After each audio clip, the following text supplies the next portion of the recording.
अगर कोई चीज़ आपकी नहीं है तो क्या आप उसे बेच सकते हैं या ट्रांसफ़र कर सकते हैं? जी हाँ, आप ऐसा कर सकते हैं, लेकिन उसकी कुछ शर्तें। तो सेल्स एंड गुड्स एक्ट की अगर हम बात करें तो इसका एक लैटिन मैक्सिम से nemo dat non quod habet. इसका मतलब ये है कि no one can give what he या दे डोंट हैव। मतलब ऐसा कोई व्यक्ति, उसके पास जो कुछ नहीं है वो उससे अच्छा सत्व नहीं दे सकता। लेकिन कुछ कंडीशंस है, कुछ इसके एक्सेप्शंस है इस मैक्सिम्स के, जिसमें वो व्यक्ति उसकी चीज़ नहीं होते हुए भी उसको दे सकता है। एग्जाम्पल, मेरी गाड़ी है तो मैं ही बेच सकती हूँ, मैं ही ट्रांसफ़र कर सकती हूँ, या मेरी कोई गुड्स है, मेरे पास कोई चीज़ है तो मैं उसको ट्रांसफ़र कर सकती हूँ क्योंकि मैं उसकी ओनर हूँ। लेकिन यह एक्सेप्शन वो बताते हैं कि आप उसके ओनर नहीं हो तो भी जो है वो आप चीज़ उसको दे सकते हो। तो नंबर 1 है एजेंट। एजेंट जो है अगर अथोराइज्ड है प्रिंसिपल के द्वारा तो वो प्रिंसिपल की चीज़ को जो है सेल कर सकता है।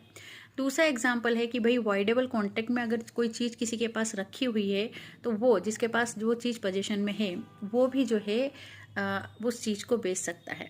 तीसरा है कि भाई फाइंडर ऑफ द गुड्स, अगर कोई व्यक्ति को कोई चीज़ पड़ी हुई मिली है रास्ते में और उसने युक्ति या रीजनेबल पता लगाया है और उसके बाद भी, पता लगाने के बाद भी वो व्यक्ति नहीं मिला है और चीज़ ऐसी है कि ख़राब हो जाएगी इस तरह से, तो वो भी जो है उस चीज़ को बेच सकता है। चौथा है, अगर कोई किसी प्रॉपर्टी का जो है जॉइंट ओनर है तो वो भी जो है उसमें से कोई भी एक ओनर है उस प्रॉपर्टी को सेल कर सकता है। नेक्स्ट है sale by the seller in the goods of the possession. इसका मतलब ये है कि अगर कोई सेलर है, उसके पास अगर कोई चीज़ है और वो उसके पोजेशन में भी है और वॉइडेबल कॉन्ट्रैक्ट में है तो वो उसको बेच सकता है। इसी तरह सेम है कि अगर कोई वॉइडेबल कॉन्ट्रैक्ट है और बायर के पोजेशन में कोई चीज़ है तो वो भी उसको बेच सकता है। नेक्स्ट है कि अनपेड सेलर, जो हम लोग सोगा में ही पढ़ते हैं। अनपेड सेलर का मतलब वो होता है जिसको जो है कीमत अपने माल की नहीं मिली हुई है अभी, या फिर अगर उसको कीमत बाय मतलब ऐसे मिल गई नेगोशिएबल इंस्ट्रूमेंट से या फिर कोई बिल ऑफ एक्सचेंज से मिली है, लेकिन अगर वो चेक के माध्यम से मिली है और वो जो है किसी भी कारण से डिसऑनर हो गया है तो अनपेड सेलर को के पास भी राइट्स है कि वो अपनी चीज़ को फिर से बेच सकता है। इसी तरह हम पढ़ते हैं पाउनर और पावनी, जो कि कॉन्ट्रैक्ट ऑफ प्लेस की बात करते हैं।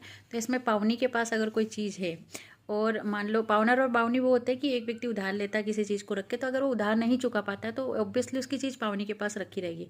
तो वो रास्ता देखता है, युक्ति समय में अगर नहीं आ रहा है तो पावनी जो है वो उस चीज़ को बेच सकता है। तो ये कुछ एक्सेप्शन थे कि भाई ओनर की चीज़ है तो ओनर ही बेचेगा, लेकिन अगर ओनर नहीं है लेकिन चीज़ इन लोगों के पोजीशन में जो मैंने अभी आगे बताया तो ये लोग जो है बेच सकते हैं।